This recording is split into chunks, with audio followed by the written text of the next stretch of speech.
Vamos a empezar en el versículo 8. Entonces vino Amalec y peleó contra Israel en Refidim. Y dijo Moisés a Josué: escógenos varones y sal a pelear contra Amalec. Mañana yo estaré sobre la cumbre del collado y la vara de Dios en mi mano. E hizo Josué como le dijo Moisés, peleando contra Amalec. Y Moisés y Aarón subieron a la cumbre del collado. Y sucedía que cuando alzaba Moisés su mano, alzaba su mano con la vara, Israel prevalecía, mas cuando él bajaba su mano, prevalecía Amalec.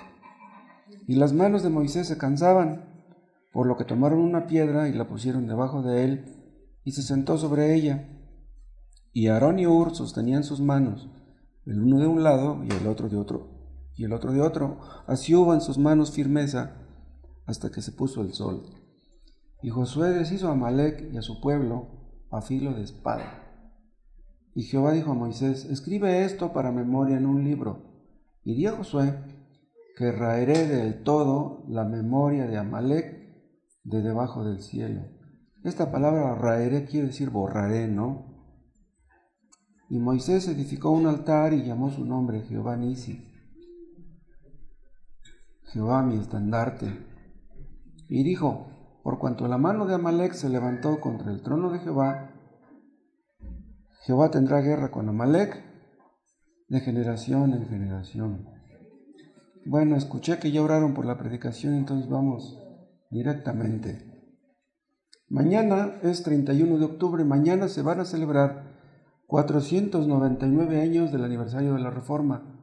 O sea, dentro de un año se cumplen 500 años de que Martín Lutero colocara en la puerta de la Catedral de Wittenberg, en Alemania, sus 95 tesis que contradecían ideas, doctrinas equivocadas de la Iglesia romana.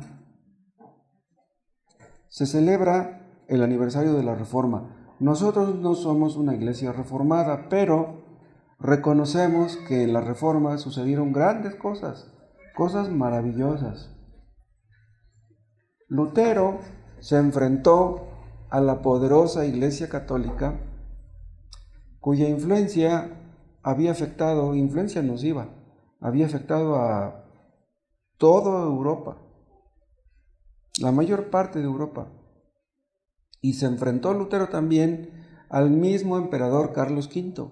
Él era alemán, pero en ese tiempo el emperador influía en Italia, en Francia, en España, olvídense. Cuando Lutero fue a esa famosa dieta de Worms, ¿sí?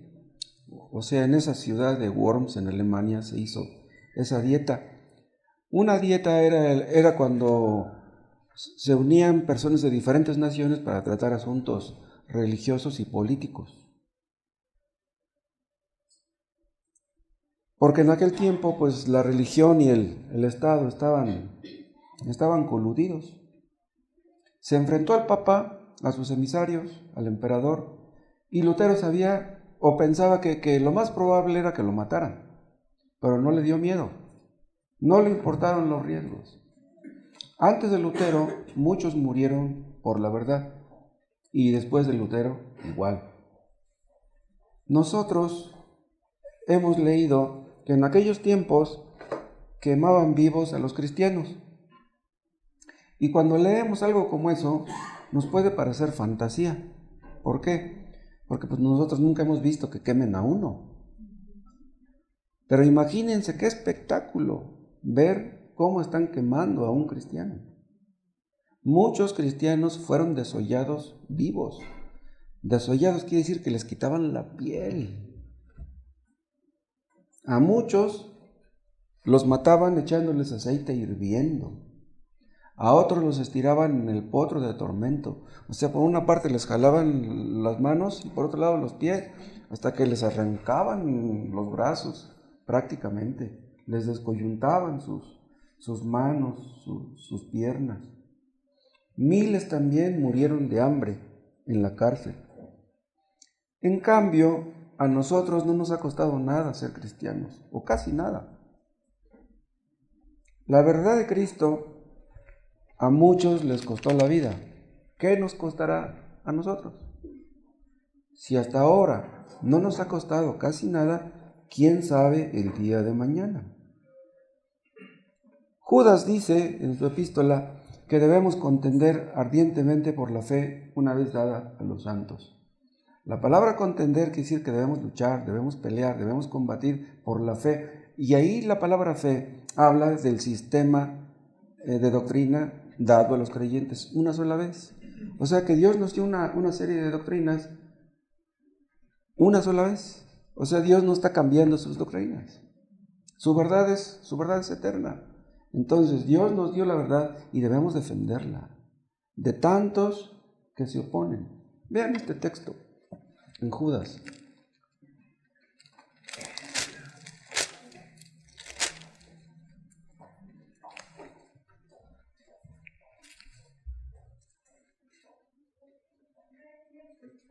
Judas 3. Amados, por la gran solicitud que tenía de escribiros acerca de nuestra común salvación, me ha sido necesario escribiros exhortándoos que contendáis ardientemente por la fe que ha sido una vez dada a los santos. Pero ¿por qué dijo Judas esto? Contender ardientemente, fervientemente, intensamente. Acuérdense que estamos en una guerra espiritual. Y ninguna guerra es algo sencillo, algo cómodo, algo tranquilo. ¿Por qué les dijo Judas esto? La respuesta está en el versículo 3. Porque algunos hombres han entrado encubiertamente, o sea, entraron en la iglesia. Hombres que decían ser cristianos, vean. Dice, los que desde antes habían sido destinados para esta condenación, hombres impíos, o sea, hombres que aparentaban ser cristianos pero que no lo eran. Hombres impíos que convierten en libertinaje la gracia de nuestro Dios y niegan a Dios, el único soberano, y a nuestro Señor Jesucristo. Entonces, ¿qué está diciendo Judas? Que debemos contender, debemos luchar en contra de los que creen en la salvación por obras. O sea, eran personas aquellos que decían, pues ya somos salvos. Ya creímos en Cristo, entonces podemos hacer lo que queramos. Somos salvos por la fe, entonces a Dios no le importan las obras. Bien, esto es salvación por obras. ¿Por qué? O sea, son personas que dicen, a Dios no le importa tanto lo que hagamos. Si nuestro corazón es sincero, amamos a Cristo, ya todo está solucionado. Entonces son personas que confían en ellos mismos, son personas que no están confiando en Cristo. Entonces, debemos contender ardientemente en contra de los que se oponen a la salvación por gracia. Pero algunos podrán pensar, bueno, si una persona cree que la salvación es por obras, pues yo qué pierdo con ello, pues que crean lo que quieran, nosotros no perdemos nada. Martín Lutero no entendió las cosas así. Martín Lutero estaba escandalizado porque la Iglesia Católica enseñaba que la persona podía pecar simplemente pagando su indulgencia. Llegaban los emisarios del Papa ahí a Alemania, llevaban unas alcancías muy grandes y decían, en el momento en que ustedes ponen aquí su limosna, en ese momento sus pecados son quitados. Ustedes pueden pecar siempre y cuando estén dando sus limosnas. Eso es lo que está refutando aquí Judas. El arminianismo, la salvación por obras, conduce al infierno a las almas. A millones de personas murieron en la Edad Media. Aquí ya no me refiero a los creyentes, me refiero a los que cayeron bajo la influencia de la Iglesia Católica. Millones de personas murieron por el arminianismo, por creer que la salvación es por obras. Pero vean, eso ocurrió, la persecución de los que creen en la verdad, en contra de los que... La persecución de los que creen en la verdad, de parte de los que creen en la mentira, eso ocurrió desde los inicios del mundo. ¿Por qué mató Caín a Abel? Porque Abel creía en la verdad de Dios, Abel creía y Caín no creía. Y así va a ser hasta el fin del mundo. Siempre los que creen en la mentira estarán persiguiendo a los que creen en la verdad. Vean ustedes, vuelvan a Éxodo.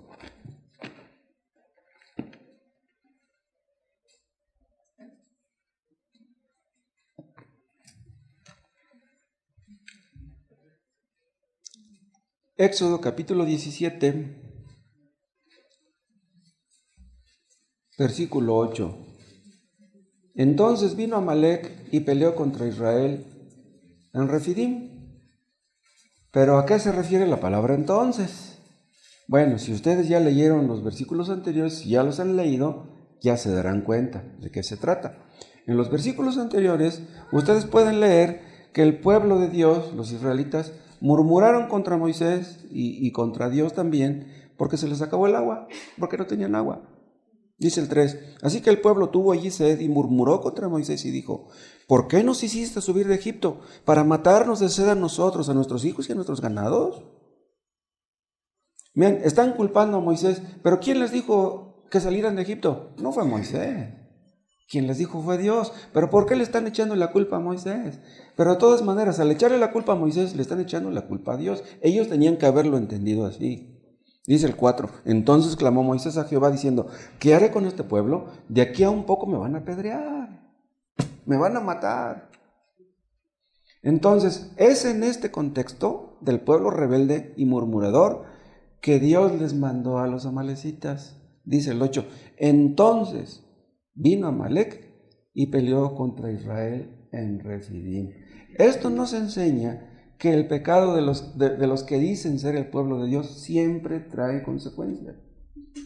Dios permitió que los amalecitas atacaran a los israelitas debido a su rebelión. Cada vez que los creyentes pecamos, estamos invitando a la intervención divina. Siempre. Dios aborrece el pecado. Dios no tiene consentidos. Ustedes dirían, pero estos que salieron de Egipto no eran verdaderos convertidos, porque pues ni siquiera entraron a la tierra prometida.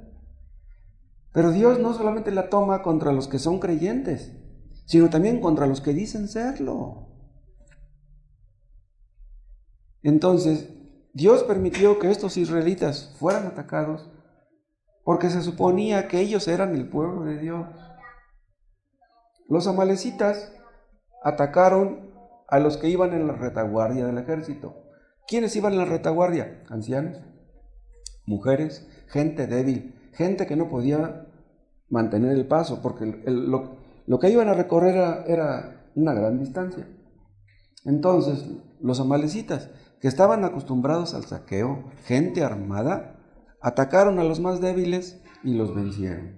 Entonces, se animaron por esa victoria y dijeron, ¿saben qué? No vamos a atacar nada más a los de atrás, vamos a atacarlos a todos. Pero los israelitas, dicen algunos comentaristas, que mínimo eran 2.5 millones de personas. Pueden haber sido hasta 3 millones. Pero entre ellos pues iban muchas mujeres, iban muchos niños. Las armas que llevaban serían pocas. Bueno, pues los amalecitas se atrevieron a atacar a los israelitas. Pero esta vez ya no iban a ser sorprendidos, porque vean lo que dice el versículo 9. Y dijo Moisés a Josué, escógenos varones y sal a pelear contra Amalec. Mañana yo estaré sobre la cumbre del collado y la vara de Dios en mi mano. Entonces, mientras Josué y sus soldados, con las pocas armas que tenían, se enfrentaran a los amalecitas, Moisés estaría en la cumbre del collado intercediendo por el pueblo. ¿Qué sucedió a fin de cuentas? Que los amalecitas fueron derrotados, es lo que dice el versículo 13. Y Josué deshizo a Amalec y a su pueblo a filo de espada. Pero esto ocurrió después de un gran combate. No creen ustedes que haya sido algo sencillo. Noten ustedes que Jehová ordenó a Moisés que escribiera todo este asunto en un libro, es lo que dice el 14. Y Jehová dijo a Moisés, escribe esto para memoria en un libro. Y di a Josué que raeré del todo la memoria de Amalec de debajo del cielo. Entonces fueron órdenes explícitas. Moisés tenía que escribir el recuerdo de este combate y de esta victoria en un libro. Y acuérdense ustedes que dice el apóstol Pablo en Corintios que las cosas que se escribieron antes para nuestra enseñanza fueron escritas. Entonces Dios quiso que este combate quedara registrado para nuestra enseñanza. Pero ¿cuál era el propósito? Vean, las luchas de Israel en el desierto tipifican a las luchas del creyente en el trayecto de este mundo, en su trayecto hasta la muerte, hasta que estemos en el cielo. En el momento que llegamos a ser convertidos, no se acaban las luchas, en realidad es cuando empiezan. Porque una persona cuando se bautiza dirá, pues ya la hice, ya me bauticé. No, espérate, ahora viene lo bueno. Esa eterna lucha de los contra Amalek es una figura de la eterna lucha de los creyentes en contra del pecado. Vean lo que dice el 16. Y dijo, por cuanto la mano de Amalek se levantó contra el trono de Jehová, Jehová tendrá guerra contra Amalek de generación en generación. Una guerra perpetua. Una guerra perpetua contra el pecado. Pero escuchen, nuestra guerra contra el pecado se refiere a dos aspectos. Al pecado interno, o sea, al pecado que mora en nosotros, pero también al pecado externo, al pecado que nos rodea. El día de hoy solamente voy a hablar del pecado externo. Hoy no voy a hablar de la mortificación del pecado interno. ¿Sí?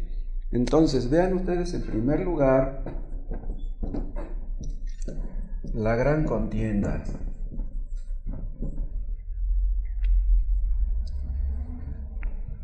Esta guerra que tenemos nosotros contra el pecado se refiere contra el pecado en general, contra el pecado de toda la gente que nos rodea. Dios aborrece el pecado, escuchen, en nosotros, principalmente que decimos ser creyentes, pero Dios odia el pecado en toda la gente. Dios es santo y Dios no puede estar a favor del pecado en ninguna persona. Esta guerra nuestra, pero escuchen, esta guerra nuestra no es en sí contra la gente, sino contra el pecado. Debiera ser muy obvio, pero tengo que decirlo. ¿Por qué? Vean, nuestra guerra es contra el error, contra la falsedad, contra la mentira. Martín Lutero era muy respetuoso cuando se dirigía al Papa, cuando se dirigía a los emisarios, pero odiaba sus mentiras. Y eso es exactamente lo que tenemos que hacer nosotros. Nuestra contienda, escuchen, no es contra los herejes. Nuestra contienda es contra la herejía. Debemos de hacer una división en este asunto. La Iglesia Católica mató durante muchos años a las personas porque ellos pensaban que su combate era contra las personas. Pero ¿quién les metió eso? Supuestamente ellos estaban en contra de la herejía. Llamaban a los cristianos herejes, pero estaban equivocados. Pero ellos debieron de haberse opuesto en todo caso a la herejía, no a los herejes. Son dos cosas muy diferentes. Nuestra contienda no es contra los católicos. Nuestra contienda es contra los errores de los católicos, contra las mentiras de todas las iglesias evangélicas que enseñan falsedades, porque hay un montón de iglesias en México que no creen en la verdad.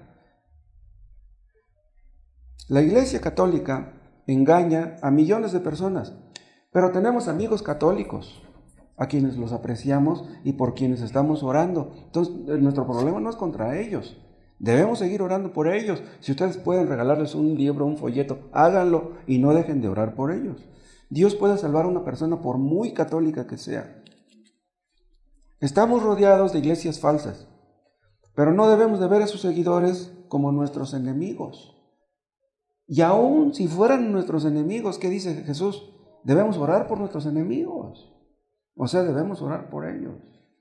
Dice Pablo que no tenemos lucha contra carne ni sangre, sino contra principados, contra potestades, contra malicias espirituales en los aires. Hemos hablado, por ejemplo, de nuestros gobernantes. Tal vez ellos cometan muchos errores, pero de todas maneras vamos a estar orando por ellos. Que Dios les ayude. Si ustedes platican con un religioso X, deben de tener mucho cuidado. No tenemos nada personal contra estas personas, nada personal. Suele suceder que cuando se encienden los ánimos, levantamos la voz y podemos atacar a la persona. No, contra la persona no tenemos nada, sino contra los errores. Debemos aborrecer la mentira, no a la persona.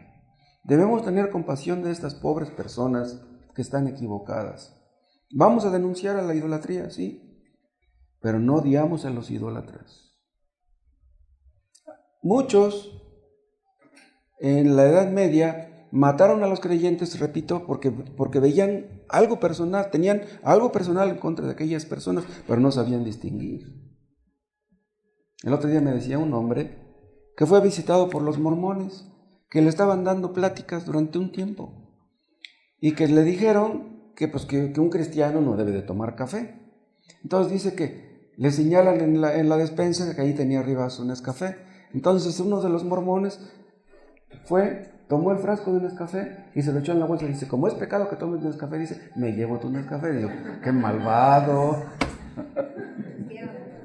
Le digo, a mí se me hace que se llevó el Nescafé y se lo tomó allá en su casa, ¿no? Debemos odiar el error, pero no al hombre. La batalla de Dios, la gran contienda es contra el pecado. Ahora vean algo. Tenemos que entender que la guerra del cristiano es justa. Los hombres que se meten en las guerras en este mundo luego discuten de si fue justa su guerra o no, porque pues cada quien defiende su postura y ve las cosas a su conveniencia y pues piensan que la guerra es justa. Vean, los musulmanes, los famosos yihadistas, agarran su metralleta y se van a matar gente que no cree lo mismo que ellos. La palabra yihad quiere decir guerra santa. Ellos dicen, Alá lo quiere. Entonces, agarran su metralleta y ¡pum!, maten a la gente porque Alá lo quiere. Pero vean, ellos están muy equivocados, eso es falso. Pero la guerra de los cristianos es una guerra justa, porque Dios mismo nos está diciendo que debemos contender ardientemente. La guerra de Dios es una guerra santa, es una guerra contra todo pecado. En el Antiguo Testamento, ¿se acuerdan ustedes que Dios les dice a los israelitas cuando van a entrar a X lugar? Dice, mátenlos a todos, hombres, mujeres y niños, mátenlos a todos. Y muchos dicen, no, pero ¿qué clase de Dios es ese? Que da la orden de que maten a todos. Pero eso, ¿qué nos enseña a nosotros? Que debemos matar a todos los pecados. Ellos tenían enemigos físicos, nosotros no. Nosotros tenemos enemigos espirituales. Debemos matarlos a todos. Vean, dice el hermano Tomás en alguno de sus estudios, ustedes lo habrán escuchado, que dice, Dios quiere matarnos a todos. ¿Por qué nos quiere matar a todos? Porque es cuando nos matan, ¿sí?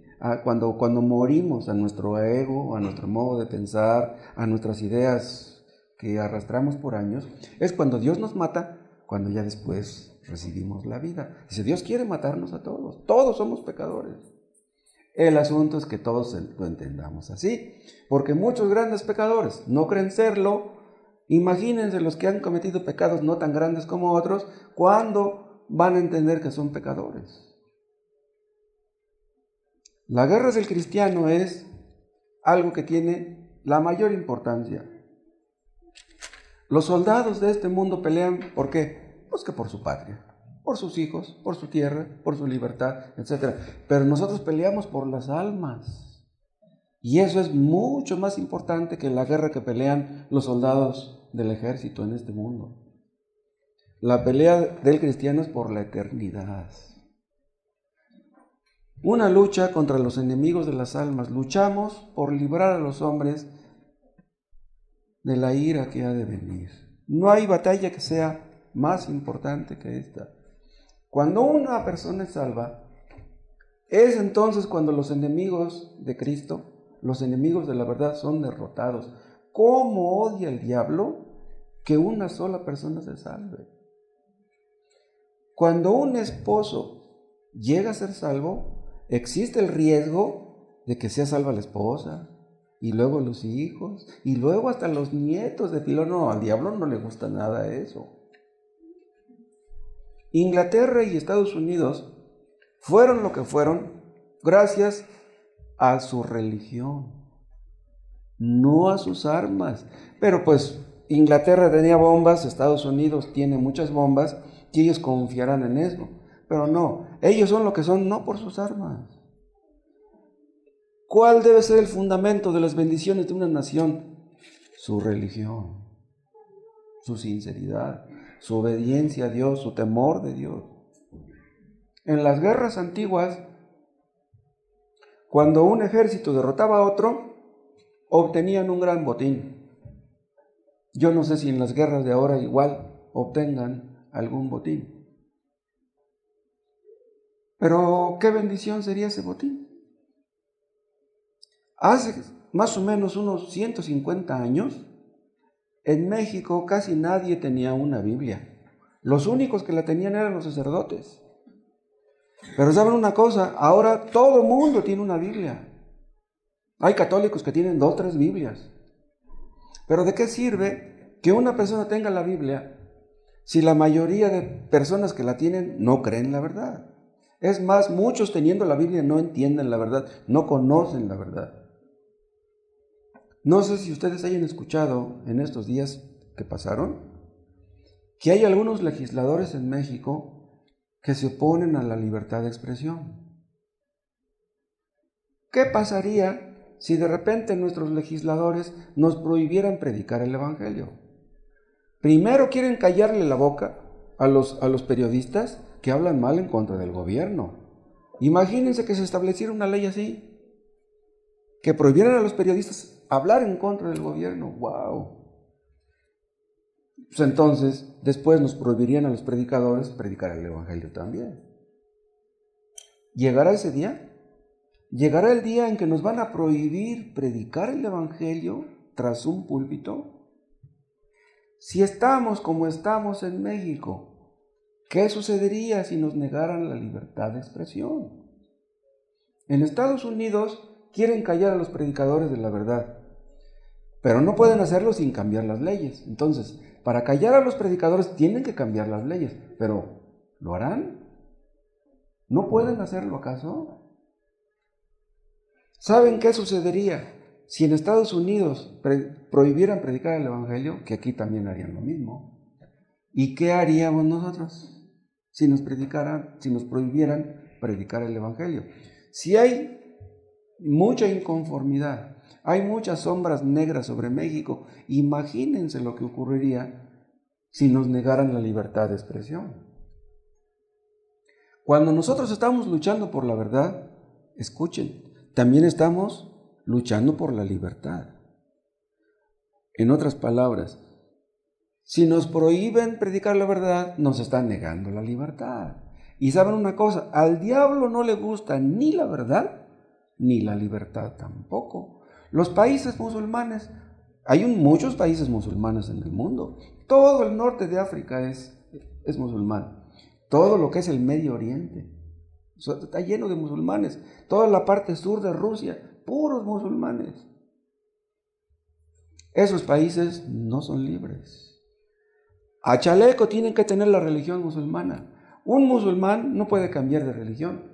Y si quiere cambiar, tiene que salirse de su país. Entonces, no existe la libertad. ¿Y cómo le encanta a Satanás eso? Nosotros estamos luchando, no se les olvide, contra poderosos adversarios. ¿Saben contra cuáles? Contra los mismos que peleó Lutero. Los mismos que querían matar a Lutero. Son los que quieren matarnos a nosotros. Los mormones, los testigos, los pentecostales, están por todas partes, han proliferado, son muy esforzados, le echan ganas, no se desaniman. Si ustedes van a una librería cristiana, ustedes se van a dar cuenta que los libros más vendidos son puros libros mentirosos, libros que se oponen a la verdad, libros moralistas en el mejor de los casos, pero el moralismo en un sentido niega el Evangelio. Hay muchos escritores famosos en Estados Unidos y algunos pocos en México que no son convertidos, pero sus libros se venden muy bien. El otro día me platicaban que hablaron con un pastor pentecostés y que le dijeron: oiga, ¿y usted, hermano, usted predica el Evangelio? Y él dijo: claro, dice, pues cómo no.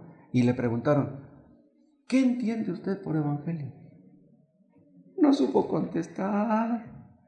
¿Cómo es posible que un pastor no sepa contestar qué cosa es evangelio? ¿Pueden ustedes creer eso?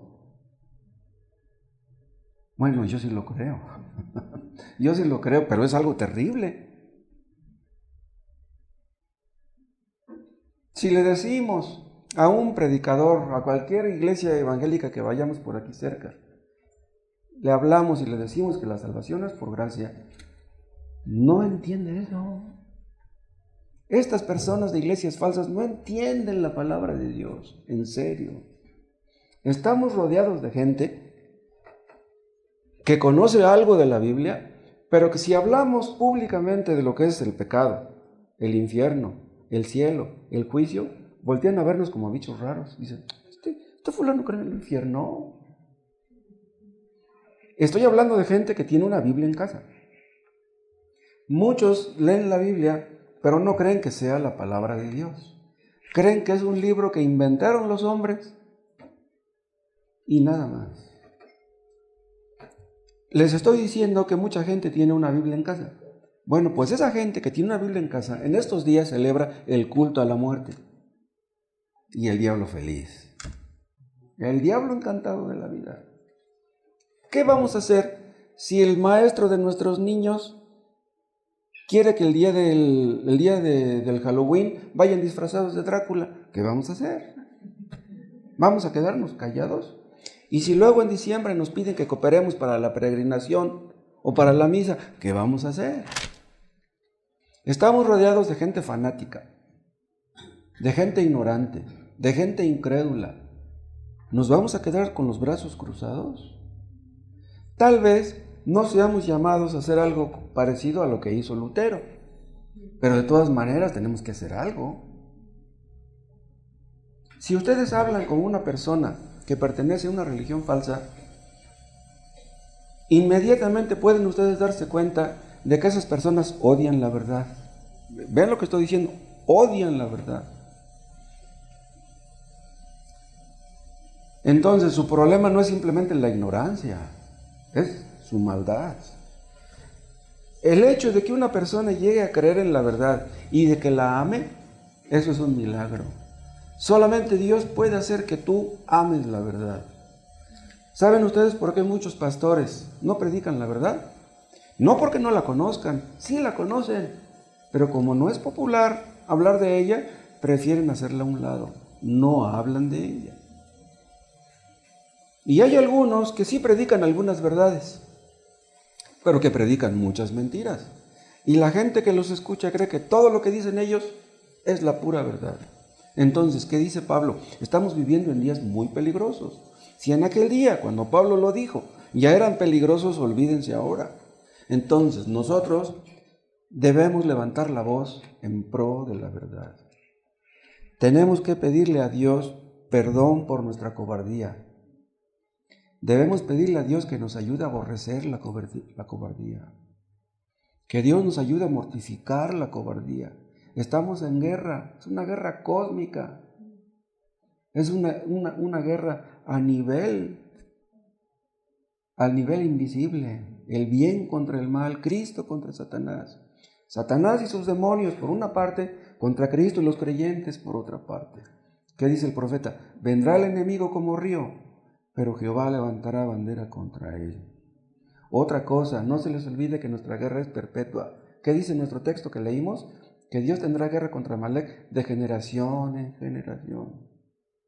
¿Recuerdan el caso de los héroes de la fe del que leemos allí en Hebreos 11? Esos héroes de la fe hicieron grandes cosas, pero nosotros heredamos el estandarte. Ellos se murieron y pasaron el estandarte a otra generación, y luego a otra, y luego a otra. Nosotros la hemos recibido. Nos llegó la verdad de Oklahoma, y a los de Oklahoma les llegó de Pensilvania, y a los de Pensilvania les llegó de Inglaterra.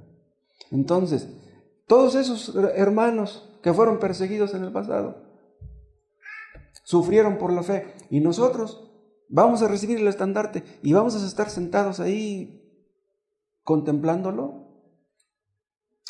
Va a llegar el día en que Cristo va a venir, como dijo. Y va a acabar con todas las injusticias, va a acabar con toda la corrupción, con todas las guerras, con todas las mentiras. Pero mientras tanto, ¿qué? En México no hay persecución contra los creyentes, al menos no la hay en forma sistemática. Pero mañana, en cualquier momento, hermanos, el día malo puede venir. En cualquier momento. Entonces debemos fortalecernos en el Señor ahora, antes de que venga el día malo. Si no creemos que estamos en guerra, ya perdimos la guerra. Otra cosa, debemos combatir el error en la religión, pero también en las costumbres. Vean lo que estoy diciendo. No solamente debemos combatir el error en la religión, también en las costumbres. Vean, en Ciudad Neza, yo no sé cuántas iglesias evangélicas haya. ¿Alguien de ustedes tiene una idea? ¿Tienes tú una idea, Gerardo? Más de 300. Más de 300. Sin contar las católicas. Y todos esos tienen una Biblia. ¿Pero de qué sirve? Repito. En Ciudad Neza los cristianos se cuentan con los dedos de las manos, en serio. Ustedes pueden leer, y no solamente leer, pueden ver en la televisión y pueden verlo en las muchachitas de 13, 14, 15 años que ya están embarazadas. Esas muchachitas ya destruyeron su vida. Jovencitas, muchachitos de esa misma edad que ya andan con el cigarro en la mano, y unos hasta de 6º año de primaria. El alcohol corre por grandes cantidades los fines de semana.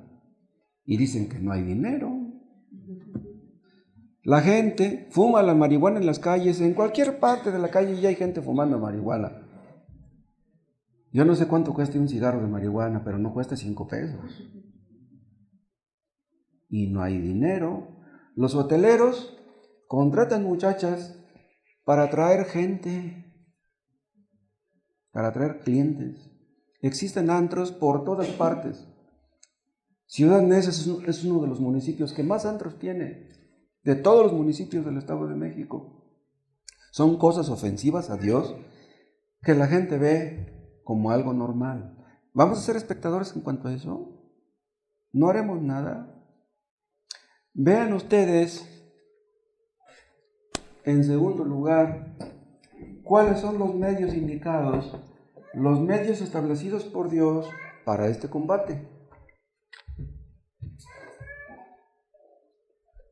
Vean, vuelvan a su texto y vean lo que dice el versículo 9, Éxodo 17:9. Y dijo Moisés a Josué: escógenos varones y sal a pelear contra Amalec. Mañana yo estaré sobre la cumbre del collado y la vara de Dios en mi mano. Obviamente, esto no fue algo que se le ocurrió a Moisés.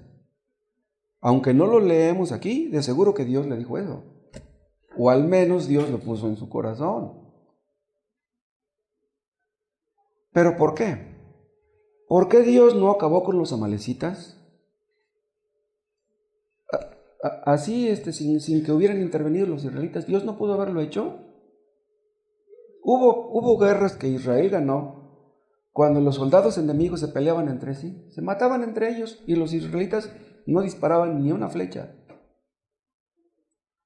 ¿Por qué Dios no quiso acabar por sí mismo contra los amalecitas? No. Moisés tendría que subir a la cumbre del collado y Josué tendría que salir a pelear contra los amalecitas. Dios quiso tomarlos en cuenta y vean, Dios nos toma en cuenta a nosotros para la lucha también. O sea, Dios nos confiere el honor de que no solamente Él va a pelear, nosotros peleamos junto con Él. Dios quiso hacerles entender a aquellos israelitas que sin su ayuda nada podían hacer. Y eso es lo que debemos entender nosotros. Nosotros tratamos de servir a Dios. Pero si nadie intercediera por nosotros, si no hay nadie que esté orando por nosotros, ¿saben qué va a pasar? Que vamos a ser vencidos y vamos a ser vencidos todos. Moisés se subió a la cumbre del collado y llevaba la vara de Dios en su mano, aquella misma vara que levantó y que estiró cuando el mar rojo se abrió. Entonces Dios quería que entendieran que mientras Josué estaba abajo en la planicie peleando, Moisés iba a estar arriba intercediendo. ¿Qué quiere decir esto? Que si nosotros peleamos, pero dejamos de orar, vamos a ser derrotados. Nosotros debemos luchar contra el pecado, debemos denunciar el pecado, debemos oponernos al pecado, pero sin oración no habrá victoria. ¿De qué serviría que oráramos, díganme ustedes, si nos quedáramos con los brazos cruzados? Si ustedes están orando por una persona, deben regalarle un libro a esa persona, deben regalarle un folleto, deben hablarle a esa persona. En otras palabras, la oración por sí sola no sirve de nada. Y si ustedes están regalando folletos, están regalando libros, pero no oran, tampoco. Ambas cosas son indispensables. Si no sembramos, no podemos aspirar a una cosecha. Tenemos que hacer algo. Hay hermanos aquí, me consta, yo he platicado con algunos de ellos, que sienten tristeza por sus parientes que son inconversos. Y que les hablan, y que oran por ellos. Pero ¿saben una cosa? Debemos orar por ellos, que Dios les ayude, que Dios les fortaleza. Tenemos tantos motivos de oración. Por favor, hermanos, si pueden venir los viernes a orar, no dejen de hacerlo. Esfuércense. Dios no lo quiera. Uno de esos parientes por los que ustedes están orando y no les hablan, nada más oran por ellos, de repente se muere ese pariente, ¿qué van a hacer? ¿Van a ir a darle un abrazo, a darle su más sentido pésame a sus familiares, si ni siquiera les hablaron? No debemos dejar de orar unos por otros. Otra cosa, todos podemos hacer algo en la obra de Dios, el asunto es que queramos. Dios nos ha dado a todos un talento, aunque sea. Debemos ponerlo al servicio de Dios, debemos investigar qué podemos hacer. Lo mínimo que podemos hacer es orar. Si ustedes no pueden venir aquí a orar los viernes, bueno, pues oren en su casa. Pero si no vienen aquí ni oran en su casa, entonces, ¿qué? Si ustedes ya regalaron un libro, un disco, un folleto, pues oren por esas personas por las que recibieron eso. Si alguno de ustedes es maestro de escuela dominical, no dejen de orar por sus niños, no dejen de orar por los jóvenes. Recuerden una cosa, estamos sirviendo a Dios, no a los hombres. Y si ustedes han estado enseñando, han estado evangelizando, han estado predicando, han estado regalando cosas y no han tenido éxito, no se desanimen, sigan trabajando. Si ustedes tienen un pariente en la provincia o en el extranjero y no pueden visitarle, pues mándenle un libro, aunque sea. Mándenles una carta y anímenles a buscar a Dios. Estos soldados que escogió Josué para ir a pelear contra los amalecitas, hacía poco habían sido esclavos. Ellos estaban acostumbrados a hacer ladrillo. Ellos no sabían usar las armas. Ellos no sabían de estrategias, no sabían de guerra. Pero Dios estaba con ellos. Sí. Ellos vencieron porque Dios estaba con ellos. Díganme, ¿no está con nosotros? ¿Está Dios con nosotros, sí o no? Estos amalecitas estaban acostumbrados al saqueo, estaban acostumbrados a la guerra, pero fueron vencidos por esclavos. ¿Por qué? Porque Dios estaba con ellos. Si nuestros pecados han sido perdonados, no debemos tenerle miedo a nadie. En una plática, en un debate, no debemos tenerle miedo a nadie. Si nuestros pecados han sido perdonados, tenemos lo que ellos no tienen. Si ustedes se ponen a discutir con un teólogo o con un supuesto teólogo, no le tengan miedo, aunque sea teólogo. Cuando ustedes están hablando con esas personas, Dios les dará las palabras que tengan que decir. Josué no hubiera vencido si Moisés no hubiera estado orando en la cumbre del collado. Por un momento parecía que los israelitas vencían a los amalecitas y de repente parecía que los vencedores eran los amalecitas. O sea, había un vaivén ahí. Vean el versículo 11, 17-11. Y sucedía Cuando alzaba Moisés su mano, Israel prevalecía, o sea, Israel avanzaba, ¿sí? Mas cuando él bajaba su mano, prevalecía Amalec.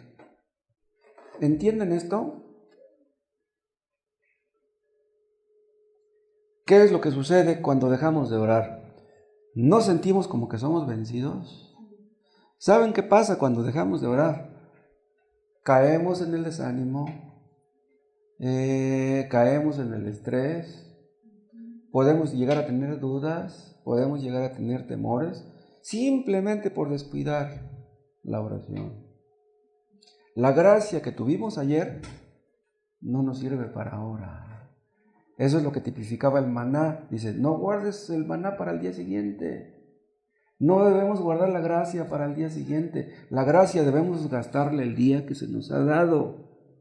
O sea que si ayer servimos a Dios y tuvimos éxito, ayer, pero hoy no oramos, hoy seremos derrotados. Tenemos que orar todos los días. Necesitamos de la gracia de Dios todos los días.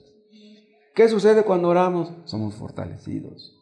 Nos levantamos con ánimo de hacer las cosas. Dice aquí la palabra de Dios que las manos de Moisés se cansaban. Dice el 12, y las manos de Moisés se cansaban, por lo que tomaron una piedra y la pusieron debajo de él. ¿Saben qué? El orar es algo muy pesado. Leer la Biblia no es tan pesado. Dar testimonio, evangelizar no es tan pesado. Pero orar es una de las cosas más difíciles del mundo. Aarón y Hur estaban a ambos lados de Moisés y sostenían sus manos. Y así fue como él pudo prevalecer. No dejen de orar por los que predicamos. Escuchen, yo oro por todos ustedes.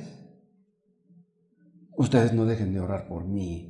No dejen de orar por mis hijos. Yo oro por los hijos de ustedes. Nunca debemos dejar de orar unos por otros.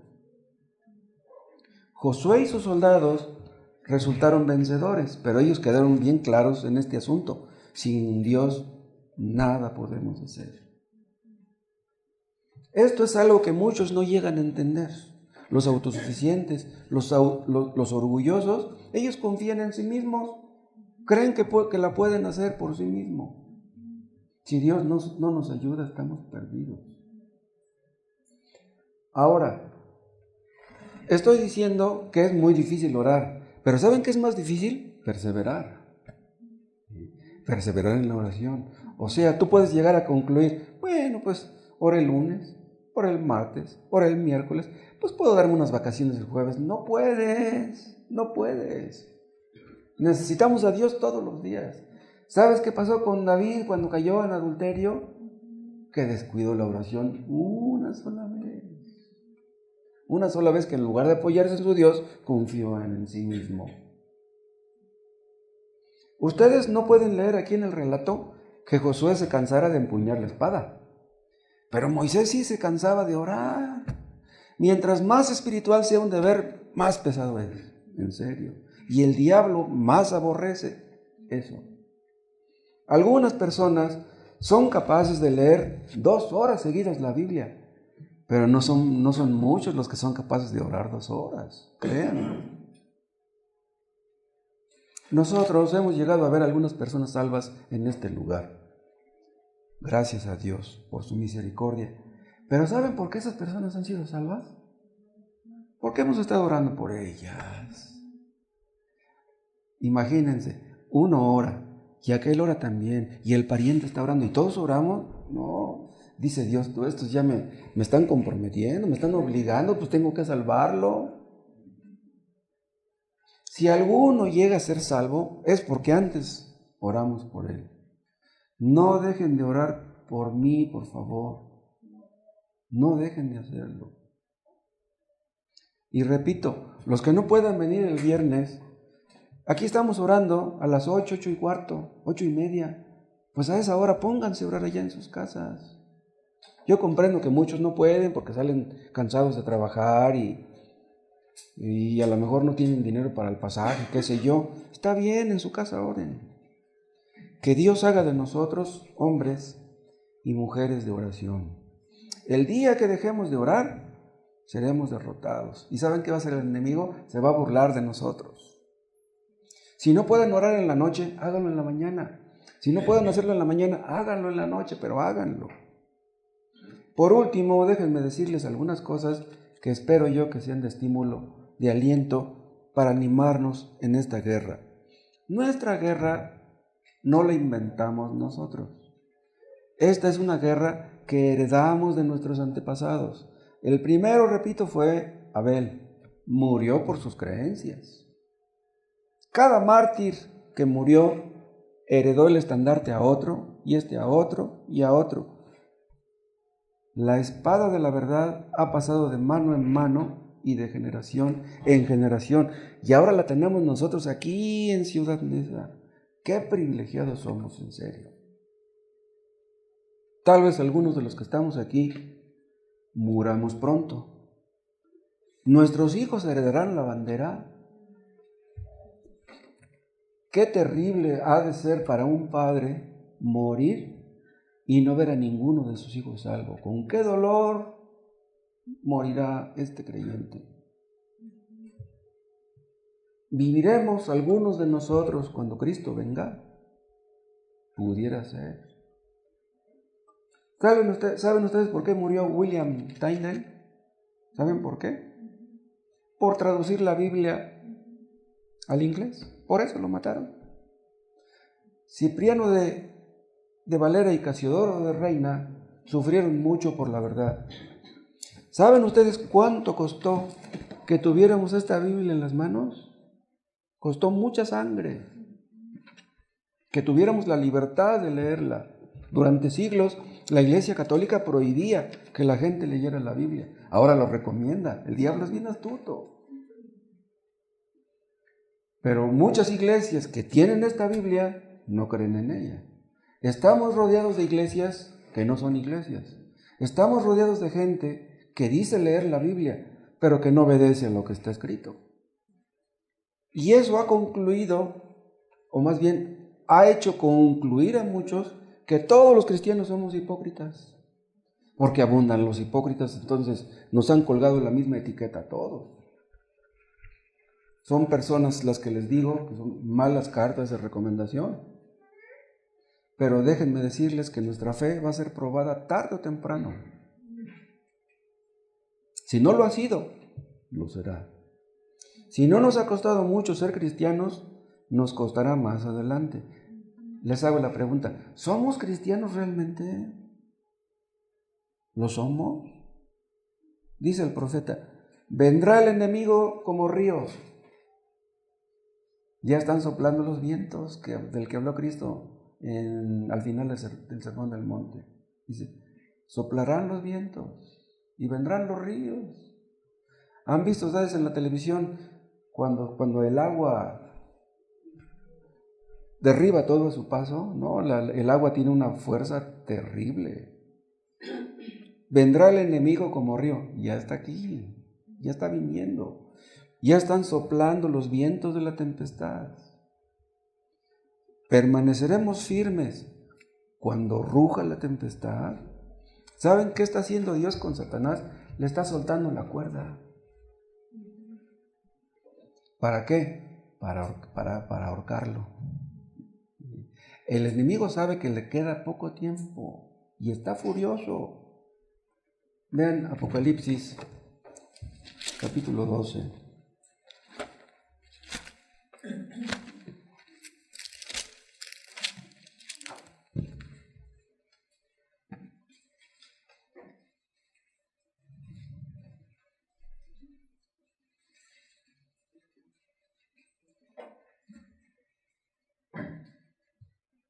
Dice el 12:10, Apocalipsis. Entonces oí una gran voz en el cielo que decía, ahora ha venido la salvación, el poder y el reino de nuestro Dios y la autoridad de su Cristo, porque ha sido lanzado fuera el acusador de nuestros hermanos, el que los acusaba delante de nuestro Dios día y noche. Y ellos le han vencido por medio de la sangre del Cordero. Vean, todos los mártires que murieron en el pasado, ¿cómo fue que le vencieron? Por medio de la sangre del Cordero, no por medio de su sangre de ellos. ¿Sí? Nadie vence a Satanás con su propia sangre, le vencemos por medio de la sangre del Cordero. Dice, y de la palabra del testimonio de ellos. O sea, no solamente algo pasivo, sino algo activo. Y menospreciaron sus vidas hasta la muerte. O sea, amaron más a Cristo que a sus mismas vidas. Por eso murieron. Dice el 12, por lo cual alegraos, cielos, y los que moráis en ellos. Ay de los moradores de la tierra y del mar. Ven, aquí habla en el contexto del fin del mundo. Dice, porque el diablo ha descendido a vosotros con gran ira, sabiendo que tiene poco tiempo. El diablo sabe que le queda poco tiempo y está furioso. Quiere llevarse a la mayor cantidad posible de personas entre las patas. Va a venir el enemigo como río, pero acaba el texto diciendo, pero Jehová levantará bandera contra él. Ese estandarte que recibieron millones y que ahora tenemos, lo levantará Jehová. ¿No lo levantaremos nosotros? ¿No levantaremos esa bandera? ¿No Cristo será levantado en alto para que la gente que lo mire sea salvo? Si no predicamos a Cristo, si no evangelizamos, Cristo no será conocido.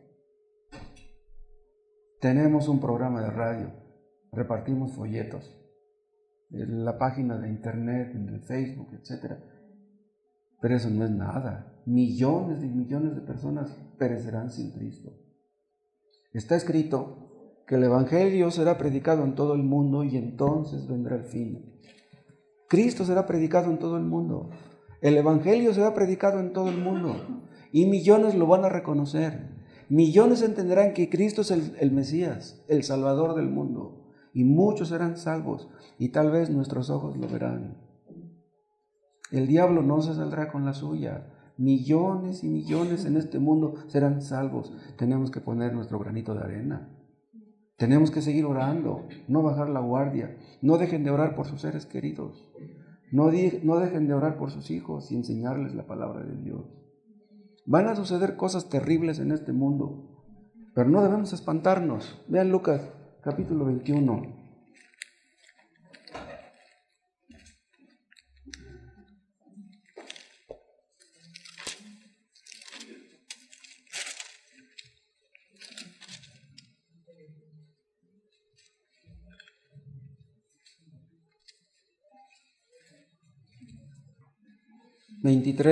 Lucas 21, 23.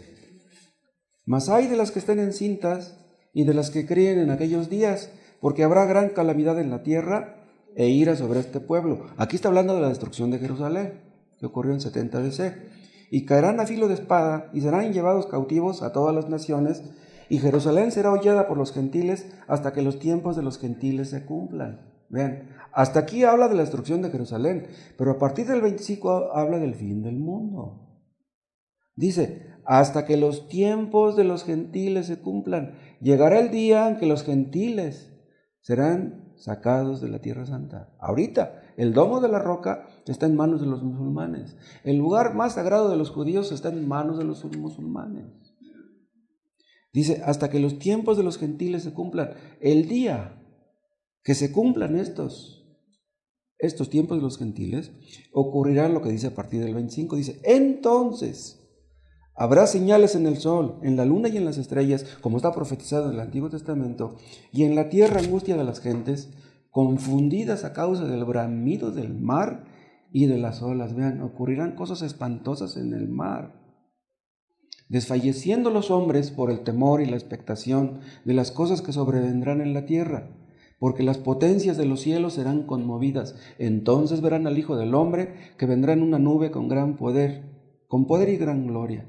Pero ven lo que dice el 28. Cuando estas cosas comiencen a suceder, erguíos y levantad vuestra cabeza. Dice, no se espanten, que se espanten ellos, no ustedes. Dice, porque vuestra redención está cerca. ¿Pero cómo que está cerca? Pues que Cristo no es nuestro Redentor, que Cristo no ya nos redimió. Sí, pero nuestros cuerpos no. Nuestra redención total será cuando nuestros cuerpos sean redimidos. Ha redimido ya nuestras almas, falta que redima nuestros cuerpos. Y será cuando ya no habrá más llanto, ni más tristeza, ni más dolor, ni más enfermedad. Veremos algunos de nosotros estas cosas, algunos de nuestros hijos las verán. Van a suceder cosas terribles en este mundo, pero todo está escrito. voy a terminar diciendo algunas pocas palabras a los que aún no son convertidos. El evangelio que predicamos nosotros es la verdad de Dios, no es nuestra verdad. Este libro no lo inventamos nosotros, este libro es la palabra de Dios. Les pedimos nosotros que crean en Cristo, porque Cristo es la verdad. En Cristo está la salvación, porque Él es Dios, como veíamos hace 8 días. Nosotros no tenemos un interés meramente personal en que ustedes lleguen a ser salvos. Cuando les decimos que vengan a Cristo, que se arrepientan de sus pecados y que crean en Él, es porque ustedes serán los beneficiados. Ustedes. Si ustedes desobedecen a Dios, si ustedes no quieren ser creyentes, nosotros no perdemos nada. Los que pierden son ustedes. Si ustedes doblan sus rodillas y vienen a Cristo, ustedes serán los ganadores. Confíen en Cristo, vengan a Cristo, entréguenle su corazón a Cristo. Él es el camino, Él es la verdad y Él es la vida. Y si ustedes vienen a Cristo, ¿saben qué? Tal vez no solamente les dé la salvación, tal vez también les conceda el privilegio de sufrir por Él. Pero si Cristo sufrió por nosotros, ¿será gran cosa que nosotros suframos por Él? En las persecuciones pasadas, sobre todo en las de la Edad Media, muchos que decían creer en Cristo se retractaron. Les dio miedo la posibilidad de la muerte y se echaron para atrás. Al tratar de salvar su vida, terminaron perdiéndola. ¿Qué harán ustedes que dicen ser cristianos y que tal vez no lo sean? Si les damos el beneficio de la duda, ¿qué va a ser de ustedes? Los que se niegan a sufrir aquí, terminarán sufriendo allá. ¿Qué dicen ahora los que mataron a los mártires? ¿Qué dicen ahora los que mataron a Cristo? Los que se burlaban de Cristo, los que le golpeaban en el rostro, ¿qué dicen ahora? Lutero pensó que moriría a manos del Papa y de sus esbirros, pero Dios le concedió a Lutero todavía muchos años después de vida, después de aquella dieta de Worms. Pero no importa lo que hayamos de vivir, sean muchos años o sean pocos los que tengamos que vivir, Dios quiera que los años que vivamos no callemos la verdad, que no nos avergoncemos de sus palabras y que lo que haya de venir, pues que venga. Pidámosle perdón a Dios, perdónanos Dios porque nos hemos avergonzado tantas veces de tus palabras. Danos valor, danos gracia y no nos dejes bajar la guardia, que veamos a nuestros hijos salvos, a nuestros seres queridos. Salva a muchos, Padre Celestial, en esta ciudad que está llena de corrupción, de vicio, de impunidad, de drogadicción, de fanatismo, de ignorancia. Padre, ten misericordia de Ciudad Neza, ten misericordia del Estado de México, ten misericordia de la capital mexicana. Oh Dios, permite que tus iglesias que hay en este país sean visitadas grandemente por tu Espíritu. Bendice los predicadores, todos los que trabajan en tu obra. Que veamos muchos más salvos en este país, porque tú eres Dios y porque Cristo es un gran Salvador y lo merece. Te lo pedimos en su nombre. Amén.